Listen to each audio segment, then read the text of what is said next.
are striking terms. Okay, thanks for joining me. Today is December the 21st, 2018. And as expected, we're approaching the winter solstice. And so the space program does their annual winter solstice ritual. And so if you remember last year, about this time, this happened. This type of light was shot over the skies of California, as you can see. Very theatrical. Wasn't a mistake, wasn't an error, wasn't a misfire. But people hit the ground, hit their knees, and started saying, oh, it's a UFO. But no, what this means here, this is the space program's Masonic solstice ritual. Time to send up another phallic obelisk from Earth to the Sky Goddess and drop a payload into the Queen of Heaven. So it's Earth God, Sky Goddess, obelisk, their conjunction. And so here we are, that was last year. Now here we are again, just yesterday, West Sacramento. Same thing. They call it a mysterious light. What's so mysterious about it? Mysterious light appears in the sky after a rocket launch canceled.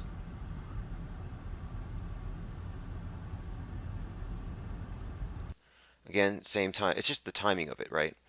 So I'm thinking mystery, which to me has me think Mystery Babylon, which centers on this fertility rite. So the stories, God struck the Virgin Mary with a ray of light, impregnated her with a Christ child. When you're talking about the basic myth, it's Earth God, Sky Goddess.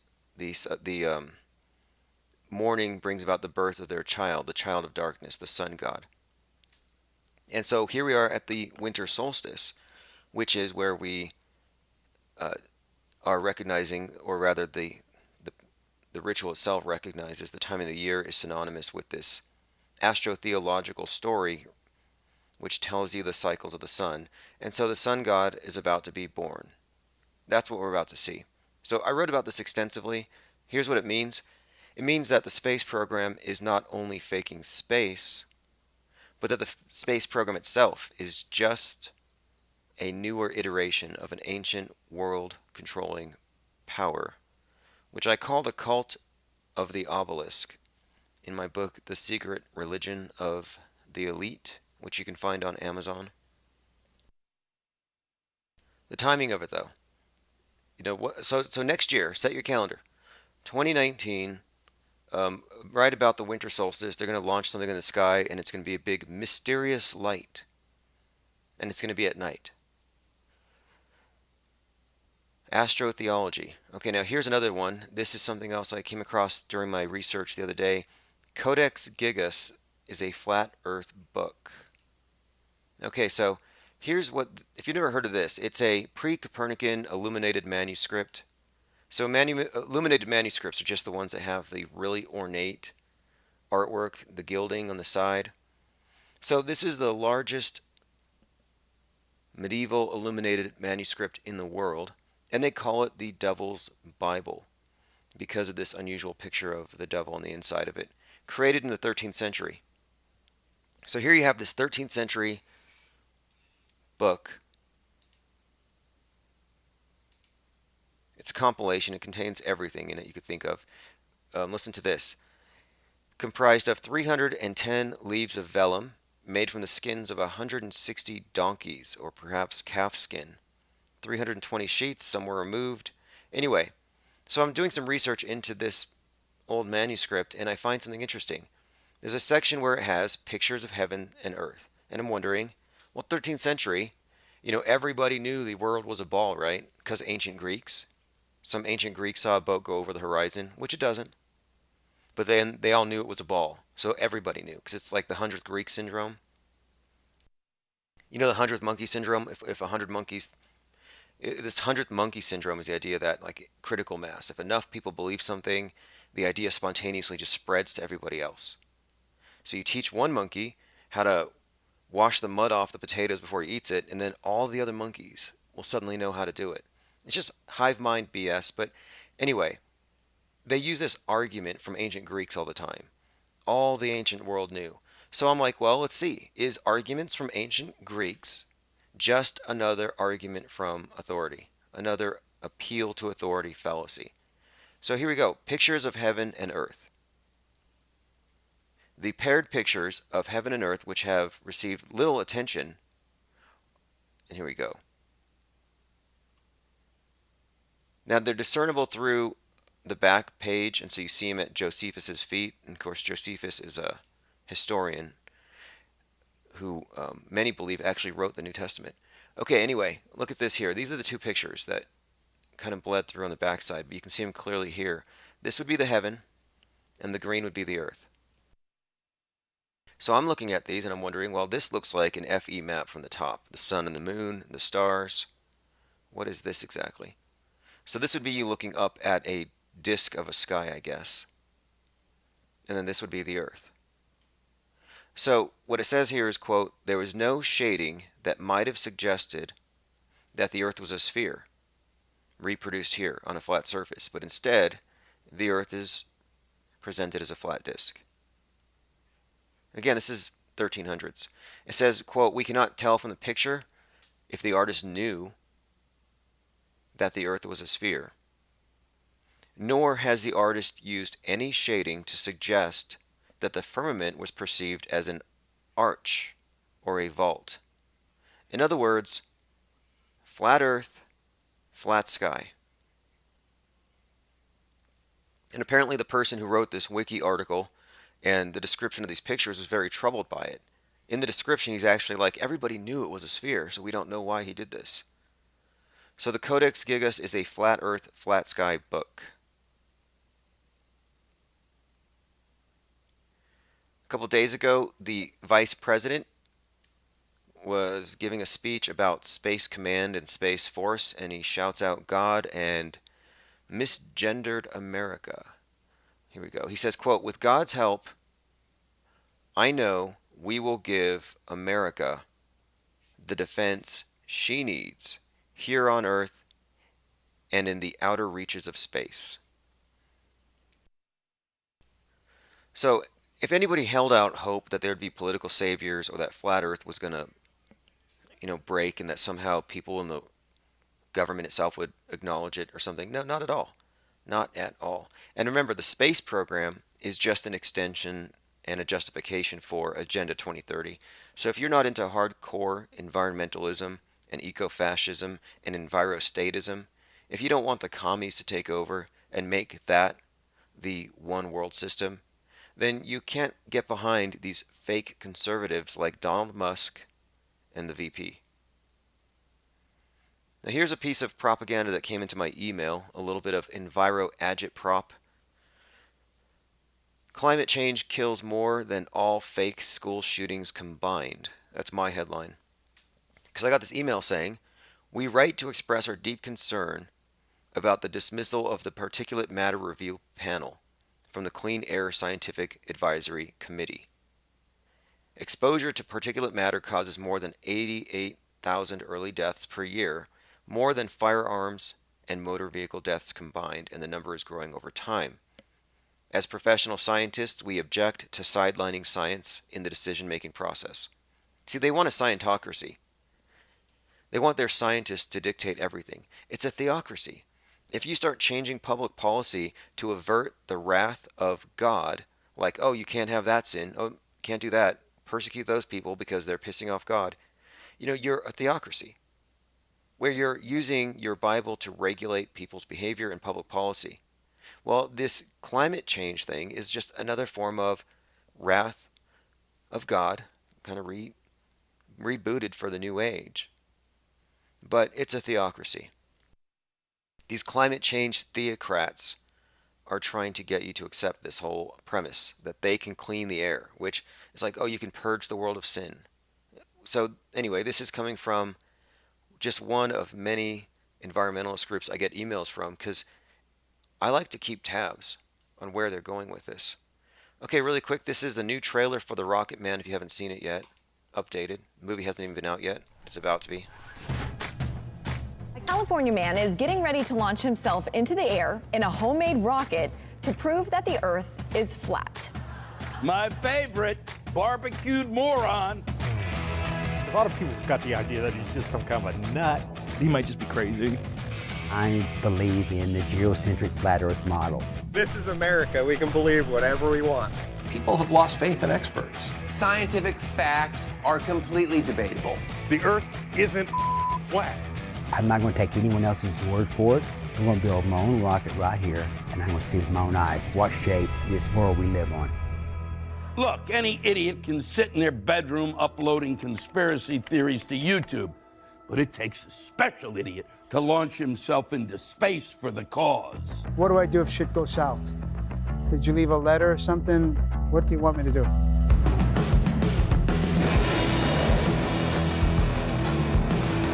It's a bomb. It can spring a leak and it'll explode so fast it'll tear you apart.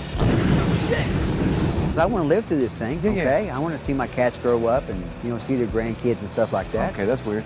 These things are not easy to do. Let's go! Let's go! Gonna have to do some re-engineering. Oh my God! To do something like this, it takes everything, and it will take everything from you. Let's go, Mike! Mike, hang in there, buddy.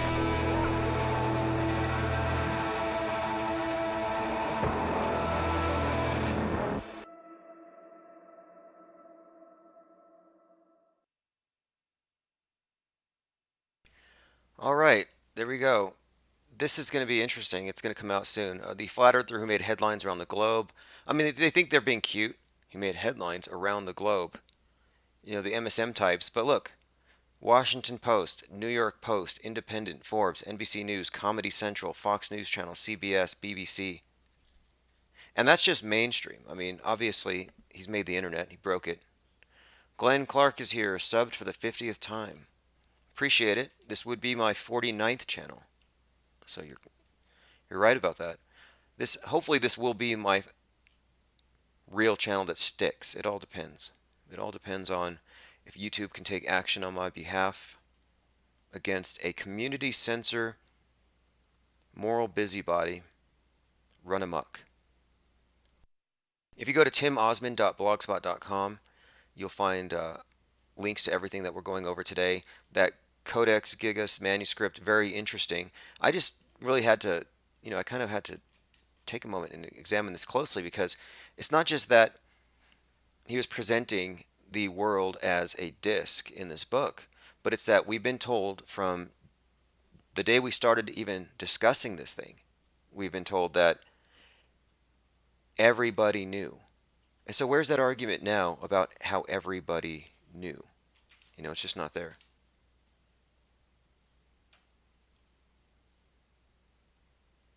Okay, and there was something else that was up today. Here we go. 2014. Okay, so before Flat Earth broke into the mainstream, there was still this effort by the priesthood of scientism to attack people on the right, specifically accusing them of being anti-science because of the climate change thing. But look at this. 1 in 4 Americans believed in geocentrism without knowing it in 2014. So maybe that's changed, maybe not, but listen, a quarter of Americans surveyed could not correctly answer that the Earth revolves around the sun and not the other way around. And this is from the National Science Foundation.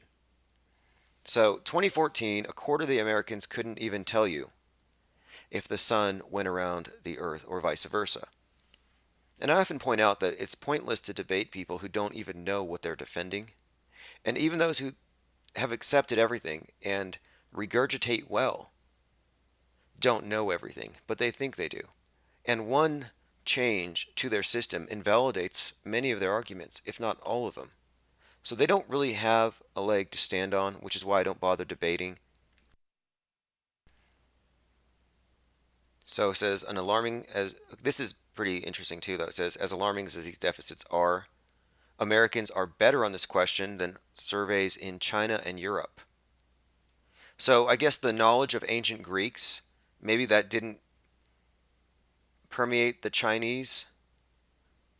maybe it didn't reach throughout Asia, because apparently they didn't all know it was a spinning ball.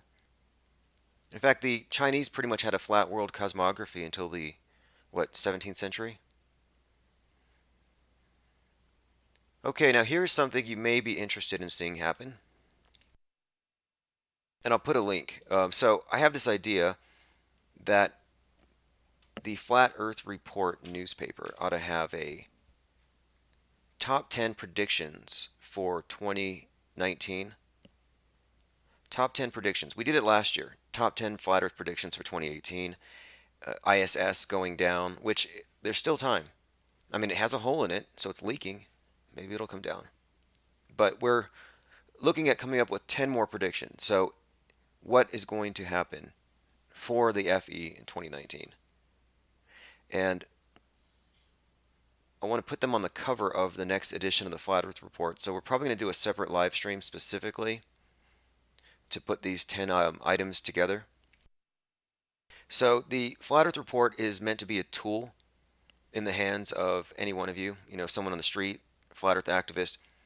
You would have within it information to answer immediate questions, and you wouldn't have to defer to a Bible.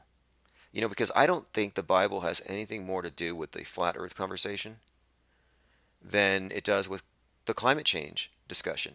I mean, it does in a few ways, maybe it validates, but we're talking about perception here. That's what we're really talking about. Flat earth is really about worldview and whether or not you're trusting certain experts, and replacing one set of arguments from authority for another isn't going to cut it. So turning from science, or rather pseudoscience, into religion is the wrong answer. It's not pseudoscience into biblical flat earthism. It should be from pseudoscience into science. The only reason why any of us are even questioning that the earth is spinning is because of science. The pseudoscientists have been telling us it's been spinning. The fake science. The real science is FE. So, why would you bring a Bible into the conversation? I don't know. Well, I do know.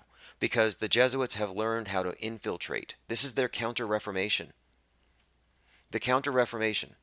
You have the movable type press, people getting information unfiltered by the powers that be, Bible in the hands of the common people, something which was not meant to be translated into the Vulgate, into the common tongue. So you weren't even supposed to read it. The first few people, look up John Wycliffe, translated the Bible into the common tongue, and what did they do for him? I don't think they killed him. I know they killed some of his followers, but I do believe they exhumed his bones, ground them into dust, and threw them into a river. They really hated people who did this stuff. You think they hate auto hoaxers? Look what they used to do to people who didn't believe the MSM of the day. And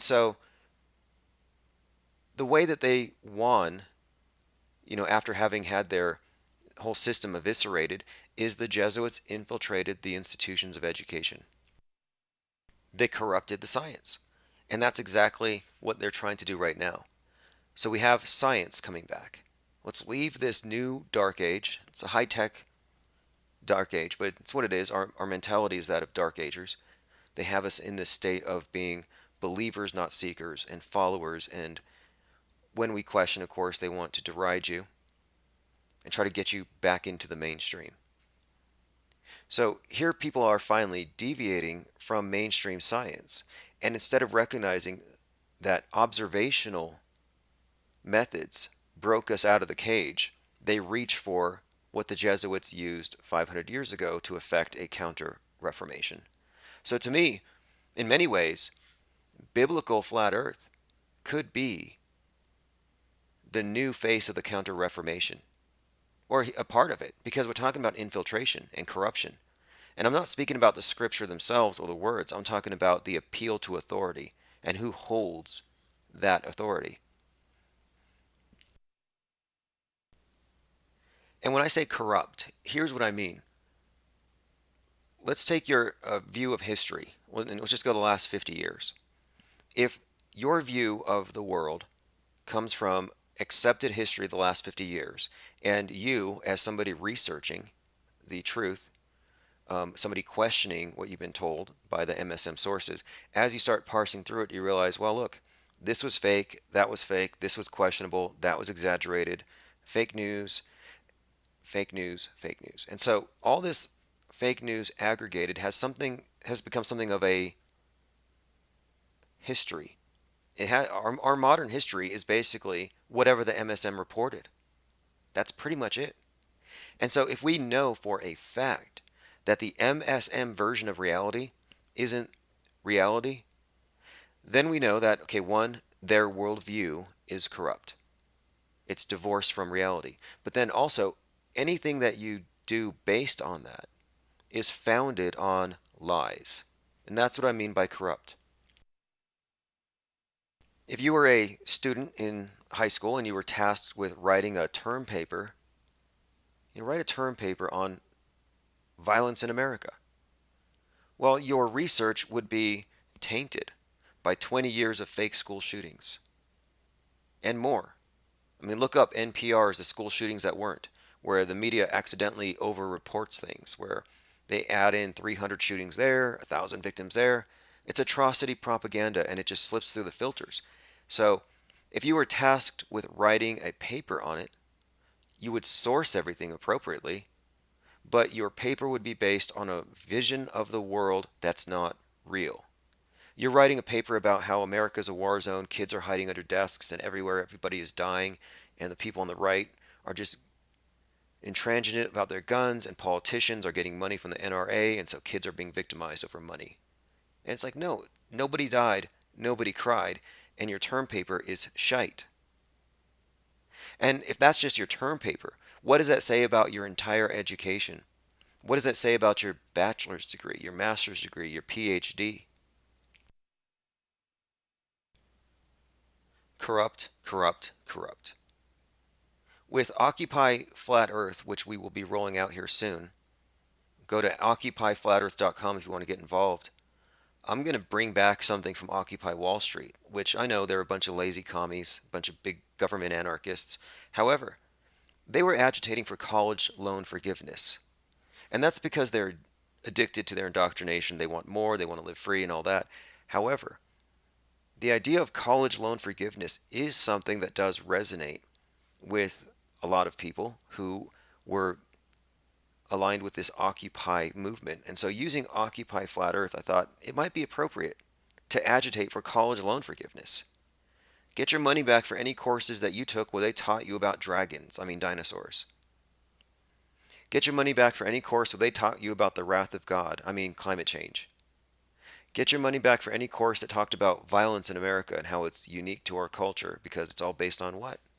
Corrupt news. And so science itself, the scientific method has been corrupted by consensus science. 97% of scientists believe, therefore it's true. That's not how it works. The 3% may have information that changes everything. Well, the same with journalism. So it's been reported by this news agency and this agency, and these witnesses said this. But what if other witnesses have things that change it?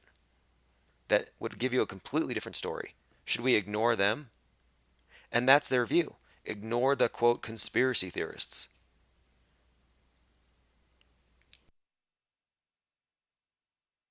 Ignore the conspiracy theorists is the whole idea. It's like ignore the, and so you're a conspiracy theorist if you don't believe in what they're telling you. And what the MSM is doing, and it's not just about a few companies, ABC, NBC, BBC. I'm talking about the world view that they all share. So you may think that CNN and Fox are antagonists, that they don't like each other. Well, guess what? They share the same worldview.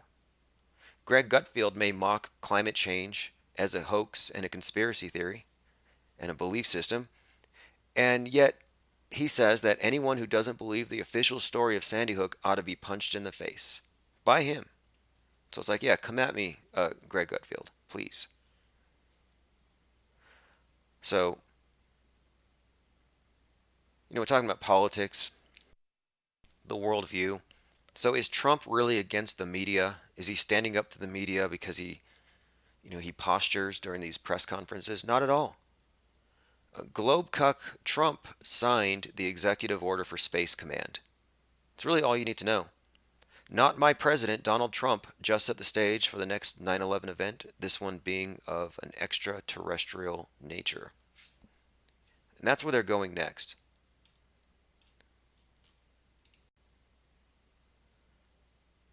I want to discuss the Mars thing for a minute here. Okay, so NASA has just revealed a Martian rock garden that they built in a Pasadena warehouse. You know, what is it with outer space? And old warehouses. And of course, Pasadena, California. JPL. Jack Parsons Laboratories. Look up Jack Parsons if you're not familiar, if you want to know what we're talking about when we say that the space program is just a new iteration of Mystery Babylon. The head of this modern iteration of Mystery Babylon, Aleister Crowley, he had his American counterpart, Jack Parsons, who was right there at the founding of JPL in Pasadena. And the guy openly talked about how the rockets to him were obelisks. He would read the Hymn to Pan, a poem by Aleister Crowley, about this fertility god, while these rockets are blasting up into the sky, which they called Nut, the sky goddess. And in all of the Thelemic texts, they always have this thing they call the stele of revealing. And let me show you really quick.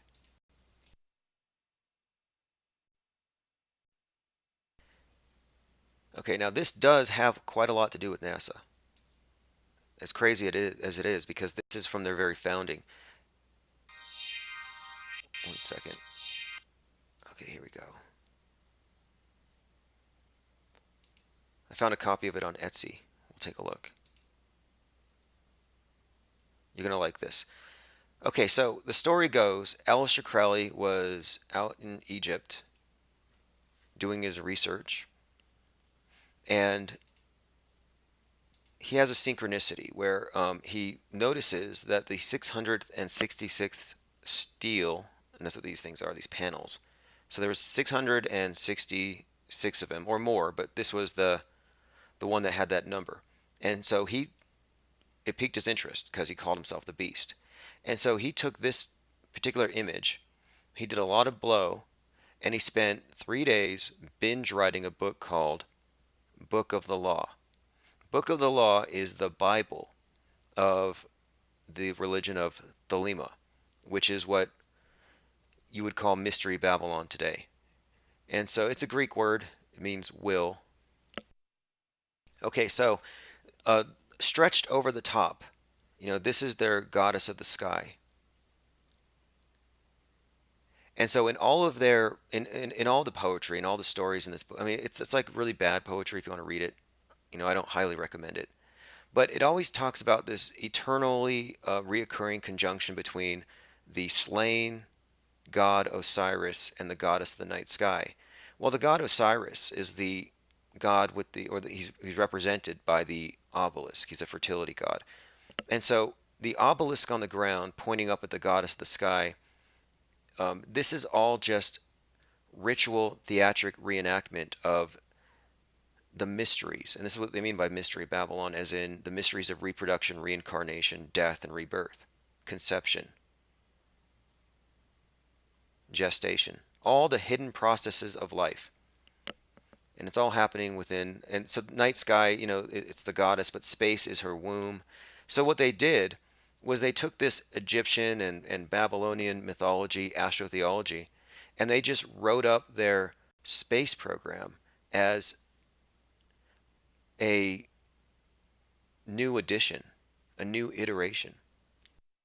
Kind of like how you could worship Jupiter or Zeus or Jehovah or any number of deities that would pertain to that same star, or the same light. So Mars is also known as Aries, just different faces, and they slightly change things. So when they switched from obelisk to rocket, nobody noticed, and JPL was a huge part of that.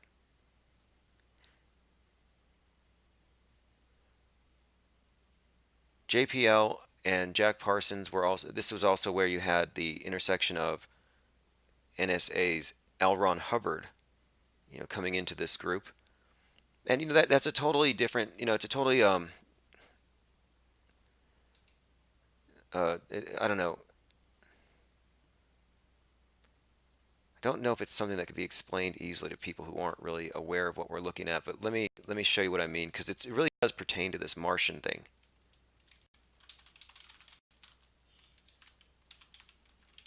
Okay, so we'll go with this. And I think it's important to understand this because it's too easy for conspiracy theorists to say, oh, it's the Jews, or it's Satanists, or they are reptilians, or whatever. Nobody has anything specific. And here we have something very specific. Here we go. Crowley's Bible proclaims the law of Thelema. And there is that image I was going over today, just a few minutes ago. Okay, so here's what I want to talk about really quick here. The Aeon of Horus. Because this is what started with the space program. So history broken down into a series of aeons. The last three were Isis, Osiris, and the current one, Horus, which began in 1904. So they actually say that the New Age started in 1904. Okay, so at the dawn of the space program, you have the leader of this cult, this Thelemic cult, right there at dead center. And he and L. Ron Hubbard were involved in ritual magic, in this practice of worshiping ancient rites. I guess they would have initiation ceremonies. It was a secret society. And anyway, my point is this. Horus is the Egyptian version of Mars. And so here he goes. On the Aeon of Mars, Crowley writes this. Because your space program is really about Mars. Horus was the crowned and conquering child who dies not but goes ever radiant on his way. Like I said, a lot of bad poetry. Let me find you the parts that are relevant, though, to where we're looking, because slaves shall serve is one of their dictums. And I think it's pertinent here because the Mars program to me is a return to slavery. It's feudalism. It's really what it is. It's a slave system.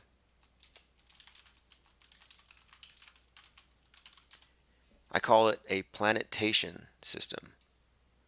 Instead of plantations, it's a plantation that looks like a planet. Looks like you're on Mars. You're under a dome, where you're probably going to end up in Antarctica or maybe China. Okay, here we go. Slaves shall serve.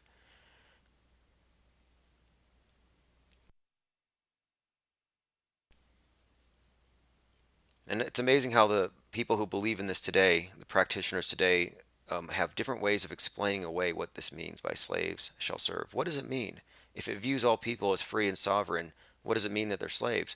Well, it means that you're free and sovereign and you're a god if you're one of the initiated. And this here, this is the imperial orb of the Holy Roman Empire. Okay, on that Codex Gigas, earlier I was discussing how it was the 13th century. Why were they representing the world as a disk and the sky as a disk? Well, in the Wikipedia article on that topic, it said, of course everybody knew it was round because the imperial orbs, they reference these things. So the symbol of a globe as a symbol of domination existed long before the globe was ever used as an actual map. An ancient globe topped with a cross, Christian symbol used since the Middle Ages to emphasize dominion. But you can find Jupiter holding this globe. So, it says even before Christianity, pagans used a globe as a symbol of authority. And of course, pagan, when they say it here, what does it really mean? Mystery Babylon. I mean, NASA is a pagan religion. Thelema is pagan. I mean, pagan is just one of these words to describe these religions that have to do with nature and the cycles of nature. Astrotheology, that's pagan. It's not necessarily a bad thing. It's just that's what it is. And in fact, Christianity is pagan in that sense. It really is. Christianity's astrotheological. It's pagan. Find me a religion that's not pagan, please. Will somebody? Find me a religion that is not based on the movements of the stars and the cycles of time. Because to me, all religions are pretty much just pagan. That's what they are. It's about life. So anyway, holding one's hand, and now this is a big one here. Holding one's hand over the globe or under having the globe under the foot was a visual message of established power and supremacy over the world.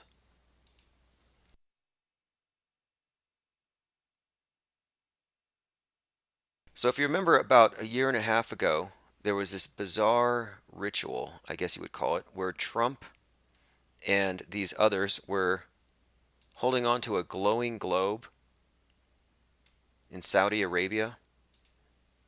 Remember this thing? Bizarre globe ritual. Well, this is them. This is them, not you, not us. Those of you who are in the MSM fundamentalist reality, you're not in on this. You are the ones who are dominated by the globe. These are the ones who are using it to dominate you. The globe is a paradigm. It's a worldview.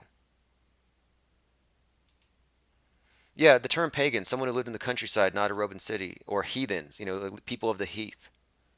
All the words basically just mean, like with anything else, it's just the outsider. It's not really a value judgment. Okay, so the spread of Christianity led to the modification of the orb symbol.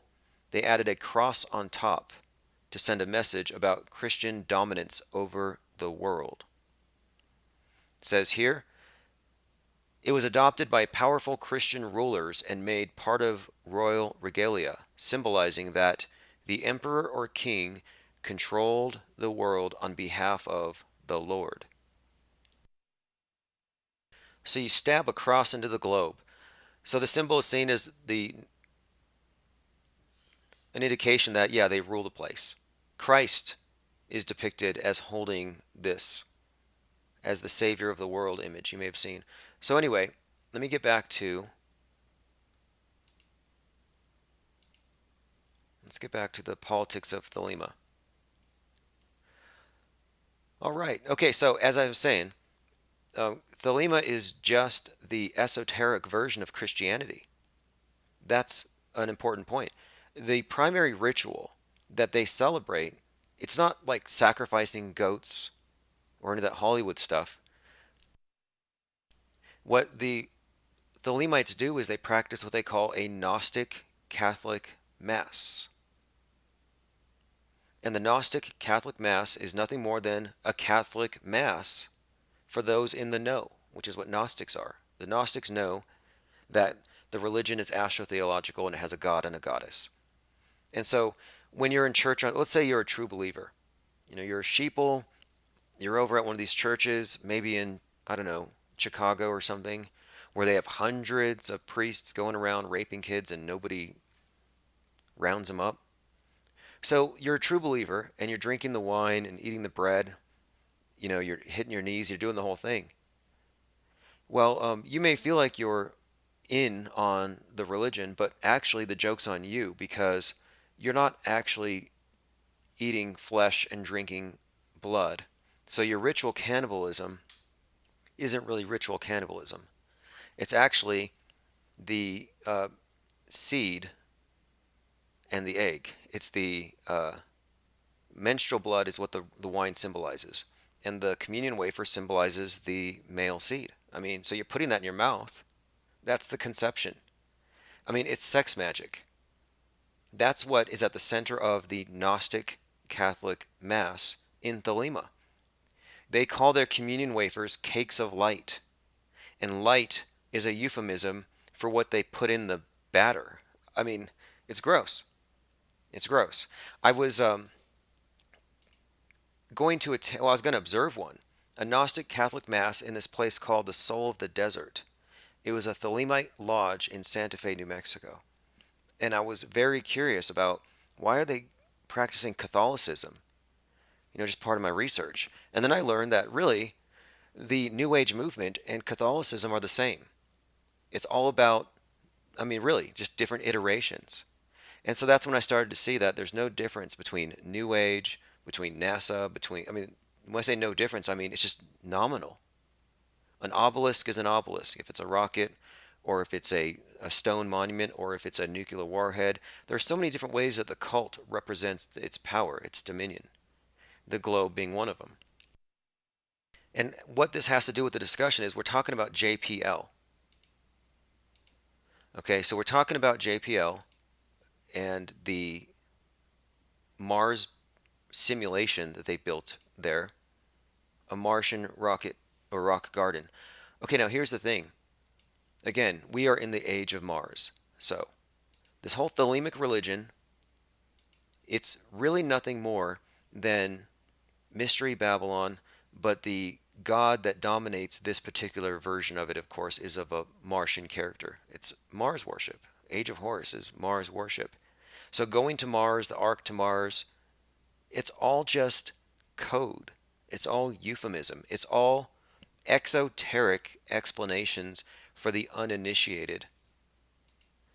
And we are not initiates into these systems, but we are people who have studied it enough and we have unraveled enough. We've read their books. So we know they're not actually going to this place called Mars, but we are entering into a Martian age.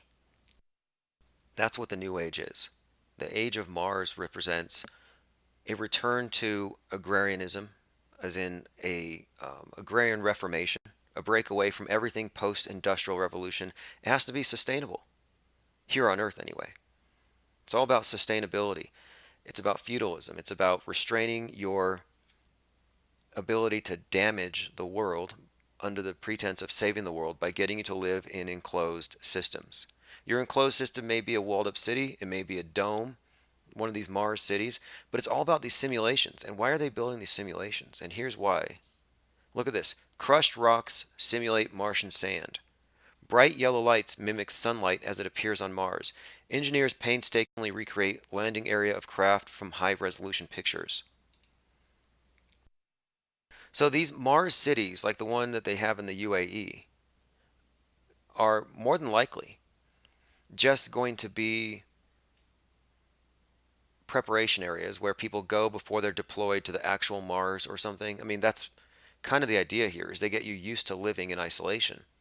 There are people who've actually spent already years in Mars simulations to get used to living in these conditions.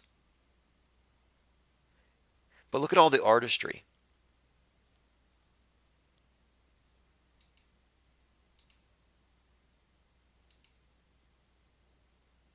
So it's not just CGI now. Now they're actually building scale models of the landing zone. And why? Well, obviously here they're just reconditioning, creating the exact conditions so they can practice, as they say. Well, show us, you know. But anyway, it just shows you, if nothing else, they have the technology to fake it all. They've been faking moon rocks for how long? You know, Buzz Aldrin passes a stone and he says it's a moon rock, and then he sells it for $500,000. Okay, now look at this. Alan Shepard hits a golf ball on the moon. Lately I've been thinking, we give these people a pass. The ones who say, oh, I believe the space station is real. I believe that there's a Tesla Roadster going to Mars. We give them a pass all the time. And I think we do so because, well, it's not that we give them a pass, but like they have a little more leverage. So you want to believe the space station's there, go for it. But we kind of like, what are we going to say? They trust the news. They trust the president who talks to these people on the ISS. So it's a little realer to them. But now I'm looking again at the moon landings, the manned moon missions, so-called. Stand by. Here they are golfing on the moon. And I'm thinking, well, why should we limit ourselves to holding them to the ISS? Let's make them own this stuff. The footage hasn't aged well.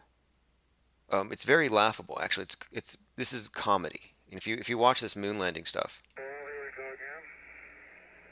That looked like a slice to me, Al. There we go. Okay, so anyway, this stuff is unbelievable. And so the same people who defend the space station have to defend this.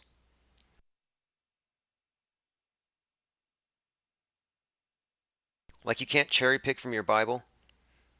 If you're going to believe in the whole thing, you've got to buy into all of it.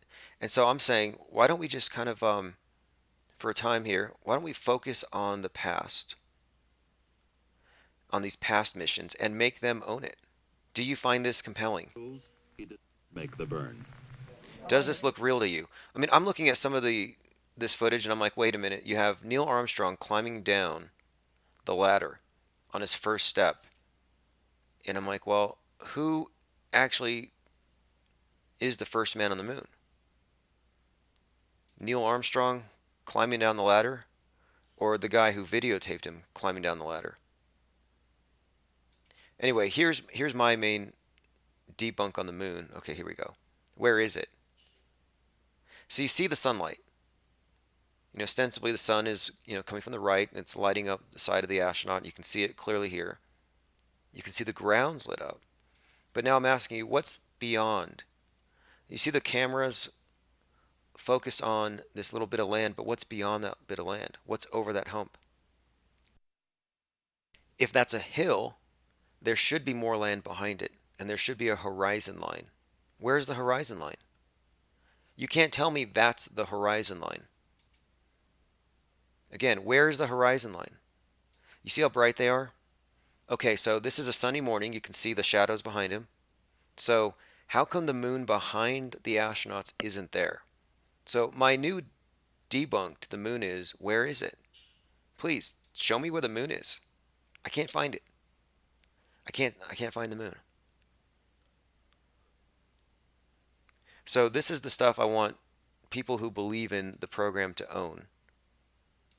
The spacewalk stuff is incredibly corny and bad. I mean, it's ridiculous. The bubbles in space and all that, but look at some of this older footage. Do you find that believable? Inspections complete.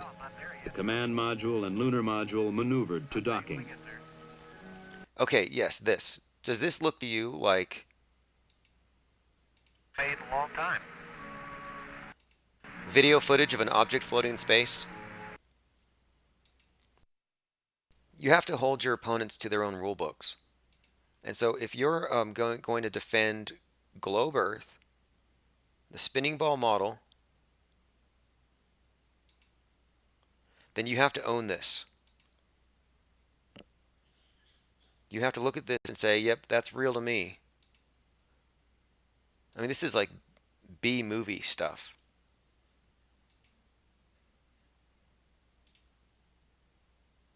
Oh no, what do we have here? Beersheet spacecraft ready for 2019 launch. Okay, now here's another one. Earthrise. Again, where's the horizon?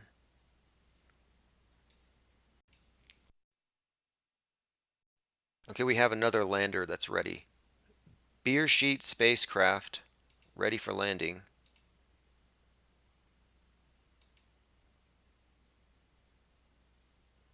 Final components installed. Time capsule holds digital best of humanity. Somewhere on the moon between the landing sites of Apollo 15 and Apollo 17, another incredible mission to our lunar body is soon set to arrive. But it isn't the Apollo 16. It's the Israeli Bereshit or Genesis spacecraft. According to Ido Antebi, the CEO of Space IL, which led the project, the craft is now completely built, tested, and will be ready to ship to Cape Canaveral in a few weeks' time for launch. All that was left to do was close the cover and install the final component of the craft, a digital time capsule. On the capsule, a singular disk, are files of children's drawings, photos, and other such information on human culture and history. The Bereshit craft is set to take off from Florida in a few months on a SpaceX Falcon 9 rocket, and it's scheduled to arrive in a so-called soft landing. If successful, Israel would be the fourth country to ever carry out this type of descent onto the surface of the moon with an unmanned craft. This will also be Israel's first longer-range Israeli spacecraft of this type. It stands at about 1.5 meters or 5 feet tall and has 4 carbon fiber legs. Then, in addition to the time capsule, and it's got about 50 yards of aluminum foil. Okay, so these people, unfortunately for them, are dupes. These are people who ought to go get money back for their college degrees. I mean, really, this is your priesthood here. And they're true believers. They may not be in on it. I really doubt they are. They probably believe what they're told. They're super compartmentalized. dupes, to be sure. I mean, they all believe that there's a Tesla Roadster floating to Jupiter. And because we don't have these uniforms and this this getup, of course, and the white, the symbolism, it's all very clear to me that this is your priesthood, and then this is one of their totems they've created for you. And you know what? Good for them. Good for them. You know, they can defend this system. I guarantee these people also believe in global warming. 100% they believe in global warming. So Israel's going to have a capsule land on the moon, unmanned, of course. I wonder how that's going to go over well. You know, if it's going to go over well with some of the others. Like you have other countries in the world. This is what they're kind of doing here, I think, too. That are going up there. May not get along here on Earth, but they get along in space. And that's part of this new age one world religion thing too, is it's like getting all of the world on the same sheet. One world religion. Outer space is your one world religion.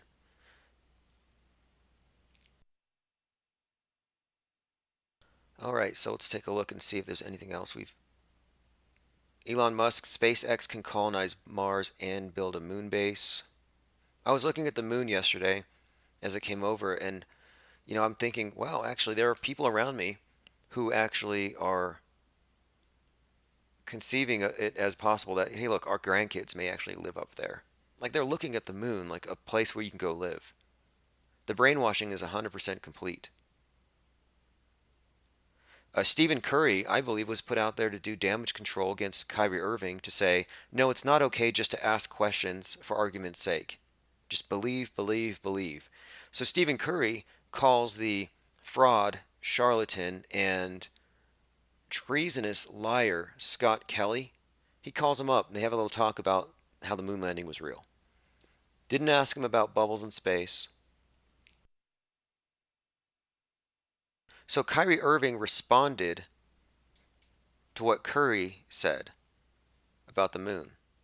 Kyrie Irving has some serious thoughts about Stephen Curry's moon landing take. And he says, I hate that it has to be a subject of something like that where you've been taught science within our own classrooms, and as you get older, you come into things you have questions about. It's natural to do that as an adult, as a kid. So Kyrie is still defending that you get new information, you should be able to ask questions. So he was asked if it bothers him that people don't think Stephen Curry should have questions about the moon. That's what NBC said. Does it bother you that Stephen Curry has questions about the moon? Or does it bother you that he doesn't think people should have questions? Like, should we even be able to ask it? Those people, those of us here who have delved into this flat earth discussion have witnessed firsthand how there are a lot of people who are just against debate. They're opposed to discourse.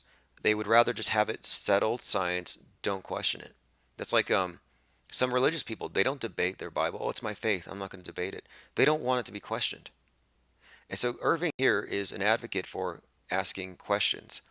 So, you know, I still think that Kyrie Irving is probably one of the leading intellectuals on flat earth, as he has been an advocate for agnosticism.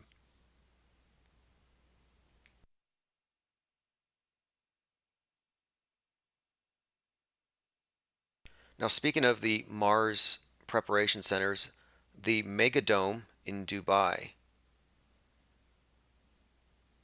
is still going to be completed. There's a little bit of a slowdown, 8 million square feet. This is a domed city, a little paradise they've made. Mall of the World will hold hundreds of buildings, 20,000 hotel rooms, transit system, indoor theme park. The climate inside will be carefully controlled. So the Truman Show thing could really be done. Actually, it has been done. I mean, I happen to think that Disneyland itself, you know, if you look at Disney and Von Braun together, it's very illustrative of what I'm going to go over here. Just the fact that these two are hanging out. So like L. Ron Hubbard hanging out with Jack Parsons should reveal something to you. And here you have Von Braun and Walt Disney. very revealing. Nazi brought by the Vatican, as in Rome. Rome sends this guy over, and what did the Nazi scientists have that was so special? They were all about rockets and world view warfare. And what the space program is, I call it the new religion, it's the new heaven, but the rollout of it, all the events, the story, the characters, the rockets going up, the man moving up there, and how it ties into everything, this whole program itself, from the beginning, has been a long indoctrination process into a world view. And it's interesting they call it world view because the idea of one worldism and saving the planet really accelerated when we started seeing images of the whole world as presented from outer space. And with that would come the idea that, oh, it's also very fragile and we need to protect it. And so then, now where does Disney come into it? Well, Disney presented the masses with the imagery they would need to conceptualize everything. That would be presented to them by the scientists later. And then Disneyland itself, to me, is a Truman Show. I mean, what is the Truman Show? The Truman Show is just an enclosed system where all of the cultural inputs are controlled. Nothing gets in that doesn't fit the paradigm, and everybody stays in character. So when you're the person who buys a ticket and you're just walking around Disneyland, you live in a totally controlled environment, a simulated reality for all intents and purposes. So Disney is a master of creating these worlds where it's created in your mind first. When you're a kid, you're watching cartoons, Disney and Disneyland exists in your mind, in your imagination. You know all the characters. But then when you go there, it's real. And you know all the characters. And now, of course, you know, it's people in costumes. But the idea here is that when you're a kid, you're going from, they've created it in your mind, and now you go to a place where it becomes real. So they have been creating outer space in your mind, and you've been having it drummed into your consciousness since you were a child.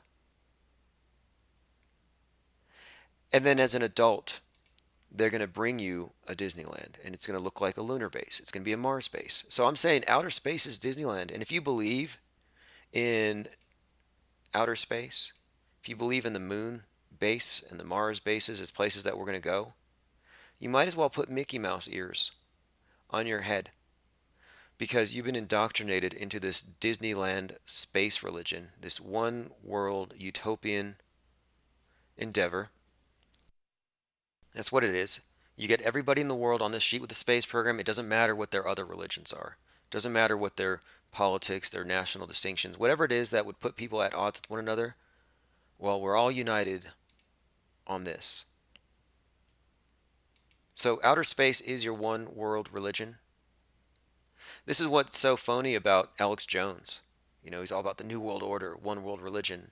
Well, if you really feared that stuff, you might, if you really believe that that was the big thing, that they're going to unite everybody, well, look at what is actually putting us all on the same sheet. Global warming, climate change, universal threats. And the space program is here to validate all of the universal threats, from asteroids from above to telling us about extinction events in the past, looking at other planets to show you how, what they have done really is they've created a worldview. Brought to you by the Nazis, brought to you by von Braun and Walt Disney. And a religion. Okay, so I've replaced in my thinking, when I think of religion, I no longer think of it as, spirituality or something like that. To me, religion is just a worldview. And it's an enclosed system for your mind where you put constraints, you put boundaries on what you accept, what you don't accept. You have your tenets of your faith and you defend those. A religion is a closed system worldview. And the priests of scientism, the fake science and the fake journalists. So you got pseudoscience and you got pseudo news.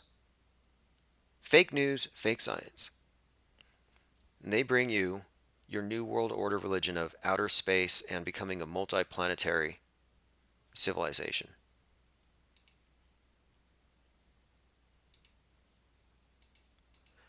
Alright, go ahead and subscribe to this if you haven't subscribed. This is the channel that's going to stick.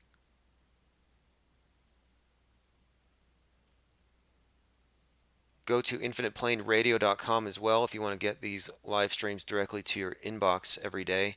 I'm going to be back later, and I'm going to start taking calls in the evenings. Just waiting for clearance from YouTube that I can, with confidence, keep my videos up without them being taken down by a bunch of weirdos and jealous nobodies with nothing better to do with their time than try to police the thoughts of others. So screw the moral busybodies. This is Strong by MVP.